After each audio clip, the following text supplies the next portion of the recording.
Guys today video about our Sachin Tendulkar. ഇന്ന് നമ്മുടെ സച്ചിൻ തെണ്ടുൽക്കറിൻ്റെ സെക്കൻഡ് ബേബിയുടെ നെയിമിംഗ് സെറിമോണിയാണ്. സോ 22ാം വയസ്സിൽ കല്യാണം കഴിച്ച അവന് ഇപ്പോൾ 2 കുട്ടികളാണ് ഗൈസ് ഉള്ളത്. സോ ഞാനും ആൽബിച്ചേട്ടനും ഹൃദ്യയും അജിത്തേട്ടനും മെർലിനൊക്കെ പരിപാടിക്കുണ്ടായിരുന്നു. നമ്മുടെ ലിയാനോന് മാത്രം വരാൻ പറ്റിയില്ല, ആക്കിന് വർക്ക് ഉണ്ടായിരുന്നു. സോ പരിപാടി നടന്നത് ഹാളിൽ വെച്ചാണ്. ഞങ്ങളെല്ലാവരും നല്ല ടയർഡായിരുന്നു, മുടിയൊക്കെ ഇരിക്കുന്നത് നോക്ക്. അങ്ങനെ അങ്ങ് പരിപാടി സ്ഥലത്ത് എത്തി. നല്ല ദാഹിച്ചാണ് ചെന്നത്. കയറി ചെന്നപ്പോഴത്തേക്കും നമുക്ക് വെള്ളമൊക്കെ കിട്ടി. വെള്ളം കുടിച്ചപ്പോൾ നല്ല ആശ്വാസം ഉണ്ടായിരുന്നു ഗൈസ്. സോ പരിപാടിയൊക്കെ നടന്നുകൊണ്ടിരിക്കുകയായിരുന്നു ഞങ്ങൾ ചെന്നപ്പോൾ തന്നെ. സോ ഇതിൽ നിങ്ങൾക്കറിയാമല്ലോ, YouTuber Hridya and this is our Sachin Tendulkar. അതിൻ്റെ ഇടയിൽ കൂടെ ഞങ്ങൾ കുറച്ച് ക്യൂട്ട്നെസ്സൊക്കെ വരാമെന്ന് വിചാരിച്ചു. ബട്ട് ക്യൂട്ട്നെസ് പോയിട്ട് ഒരു കുന്തവും വന്നില്ല ഗൈസ്. അങ്ങനെ കേക്കൊക്കെ കഴിച്ചുകൊണ്ടിരുന്നപ്പോഴത്തേക്കുമാണ് നമ്മുടെ ആൽബിച്ചേൻ്റെ മെർലിൻ്റെ എൻട്രി.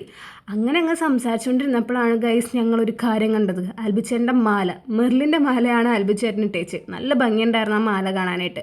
സോ ഞങ്ങൾ ഗിഫ്റ്റ് കാറിൽ തന്നെ വെച്ചേച്ചു. സോ ഗിഫ്റ്റൊക്കെ എടുക്കാനായിട്ട് അരിച്ചേട്ടൻ പോയപ്പോഴത്തേക്കുമാണ് ഈ ചെക്കൻ്റെ പാട്ട്. നല്ല അടിപൊളി പാട്ടായിരുന്നു അത്. അങ്ങനെ അങ്ങ് പാട്ടൊക്കെ കേട്ട് ഞങ്ങൾ റിംഗ് ആണ് വാങ്ങിച്ചത്. That's our baby Aryan Krishna. അയ്യോ പേര് മറന്നുപോയി ഗൈസ്. അയാൻ കൃഷ്ണ എന്നാണ് ബേബിയുടെ പേര്. ഞങ്ങളൊരു റിങ്ങാണ് വാങ്ങിച്ചത്. സോ അത് കഴിഞ്ഞിട്ട് നമുക്കൊരു കൈകൊട്ടിക്കളി പരിപാടിയൊക്കെ ഉണ്ടായിരുന്നു. ആ ടൈമിൽ തന്നെ ഞങ്ങൾ അപ്പുറത്ത് മാറിയെന്ന് ഞങ്ങളുടെ കുട്ടിക്കളികളായിരുന്നു ഗൈസ്. കുട്ടികളല്ലേ, പിന്നെ കുട്ടിക്കളികളല്ലേ ഉണ്ടാവുള്ളൂ. അങ്ങനെ ഞങ്ങളുടെ പരിപാടിയൊക്കെ കഴിഞ്ഞ് ഫുഡ് അടിക്കാനായിട്ട് പോയപ്പോഴത്തേക്കാണ് ഫസ്റ്റിൽ തന്നെ ഞങ്ങൾ കയറി പിടിച്ചത് ഗുലാബ് ജാമിലോട്ടാണ് ഗൈസ്. സോ ബൊഫേ പരിപാടിയായിരുന്നു. നല്ല ഫുഡായിരുന്നു ഗൈസ്. കുറേ നാൾക്ക് ശേഷം നല്ല ഫുഡ് കഴിക്കാൻ പറ്റി. അതുകൂടാണ്ട് ഞങ്ങൾക്ക് എല്ലാവർക്കും നന്നായിട്ട് സംസാരിക്കാൻ പറ്റി. എല്ലാവരും ഇങ്ങനത്തെ പരിപാടിയൊക്കെ ആയിരിക്കുമല്ലോ മിക്കവാറും കൂടുന്നത്. സോ ഞങ്ങൾക്ക് ഇങ്ങനെ കിട്ടുന്ന പരിപാടിയൊക്കെ ഞങ്ങൾ നല്ല രീതിയിൽ ഞങ്ങളത് വിനിയോഗിക്കാറുണ്ട്.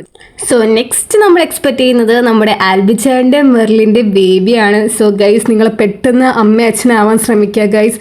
സോ അങ്ങനെ ടാറ്റ പറഞ്ഞു ഞങ്ങൾ പോന്നു.